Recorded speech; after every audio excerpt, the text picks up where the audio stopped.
Halo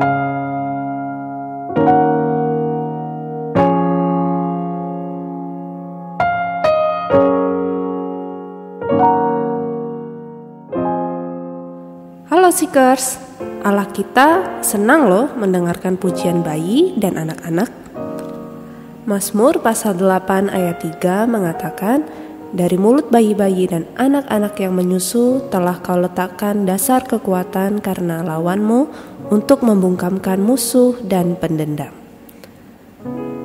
Di bulan Juni tahun 2006, para dokter dan ilmuwan Israel telah sukses mengembangbiakan benih pohon palem kurma yang berusia 2000 tahun.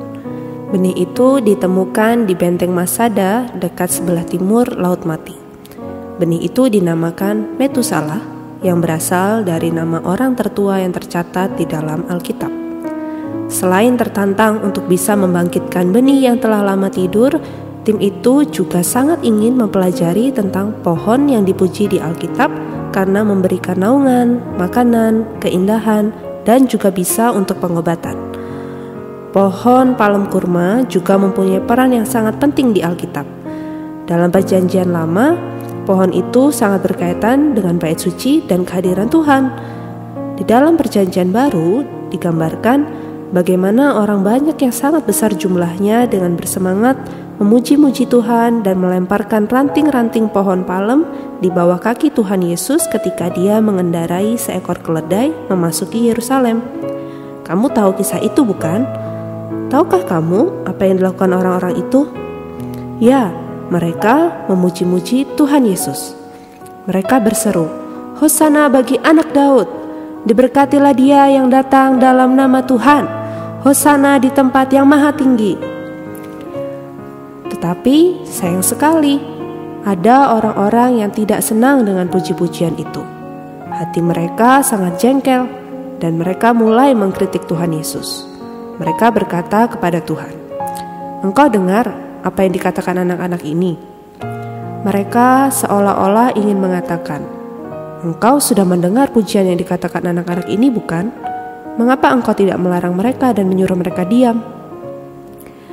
Tuhan Yesus menjawab mereka, Aku dengar, belum pernahkah kamu membaca? Dari mulut bayi-bayi dan anak-anak yang menyusu, engkau telah menyediakan puji-pujian. Mari kita jajarkan jawaban Tuhan Yesus dengan apa yang dikatakan dalam kitab Mazmur pasal 8 ayat 3. Tuhan Yesus mengatakan bahwa dari mulut bayi-bayi dan anak-anak menyusu, engkau telah menyediakan puji-pujian.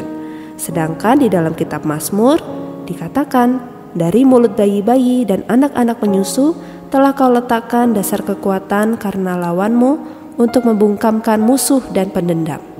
Itu berarti puji-pujian sama dengan dasar kekuatan untuk melawan musuh dan membungkam musuh. Bayi dan anak-anak penyusu adalah orang-orang yang termuda, terkecil, dan terlemah di antara umat manusia.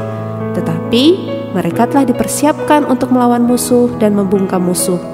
Semua itu bisa terjadi karena karya penebusan Kristus yang luar biasa. Tanpa karya penebusan Tuhan, kita semua masih berada di bawah cengkraman iblis dan tidak mungkin bisa memuji Tuhan. Tetapi melalui karya penebusan Tuhan, iblis tidak punya kekuatan apapun di atas diri kita. Itulah sebabnya kita bisa memuji Tuhan. Puji-pujian sangatlah penting. Kita bisa memuji keagungan Tuhan, penciptaan Tuhan, inkarnasinya, penebusannya, penjagaannya, pengaturannya, dan rencananya yang indah atas diri kita. Nah, Seekers, setelah aku tahu bahwa puji-pujian itu sungguh dahsyat, aku tidak mungkin lagi hanya menyanyi karena ritual di saat beribadah. Aku juga tidak mungkin lagi hanya menyanyi karena mengikuti ritmenya saja. Aku akan mulai menghafal banyak kidung, sehingga ketika aku lemah, ada kidung yang cocok yang bisa aku nyanyikan. Ketika aku senang, aku akan menyanyikan kidung yang bisa menceritakan isi hatiku. Aku akan terus menyanyi dan memuji Tuhan setiap hari dan di dalam setiap perkara. Mari kita berdoa. Tuhan Yesus, aku mau membungkam si iblis dan mempermalukannya dengan terus memuji-muji Engkau. Tuhan, terima kasih untuk semua karya penebusan-Mu sehingga aku dapat memuji-Mu. Amin.